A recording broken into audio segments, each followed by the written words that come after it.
ये युवा social media ban के खिलाफ सड़कों पर उतरे थे कि सरकार इनकी आवाज बंद नहीं कर सकती। आखिर सोशल मीडिया बैन क्यों हुआ है नेपाल में, क्या वजह है जिस पर यह बवाल हुआ?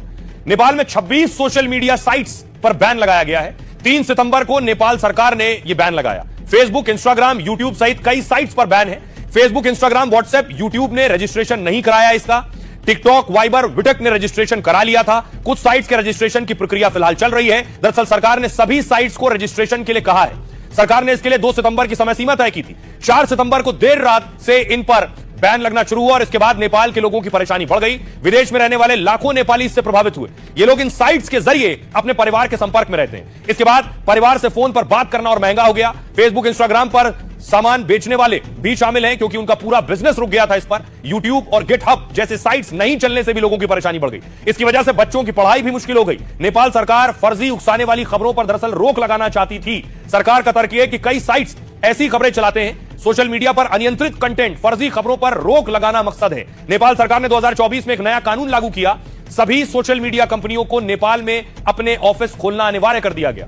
सभी कंपनियों को रजिस्ट्रेशन कराने और गड़बड़ी रोकने के लिए भी कहा गया, लेकिन सरकार के फैसले को अभिव्यक्ति की स्वतंत्रता पर हमला कहा गया। विरोध की आग धीरे धीरे नेपाल के कई शहरों में बढ़ती चली गई, जो बैन तक गई और बैन के बाद हालात आपने देखे क्या से क्या हो गए। अब मैं आपको दिखाऊं, लोगों का गुस्सा प्रधानमंत्री के खिलाफ है। ये देख रहे हैं, केपी ओली का पोस्टर प्रदर्शनकारी फाड़ रहे हैं।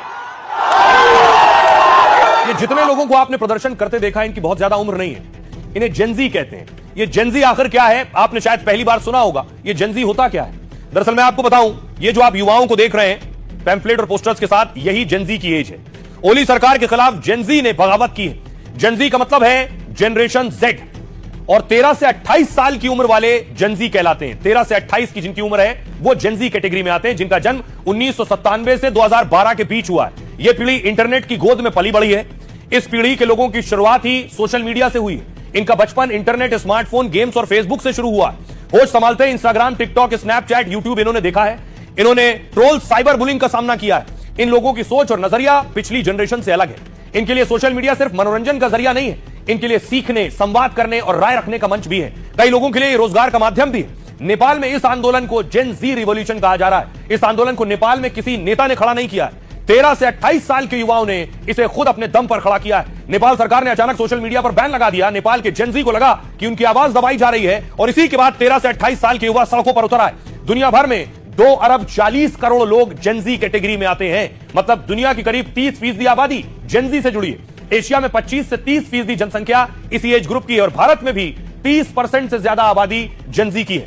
नेपाल में करीब 25% युवा जेन जी कैटेगरी में आते हैं। तो जेन जी ने कैसे सरकार को घुटनों पर ला दिया है।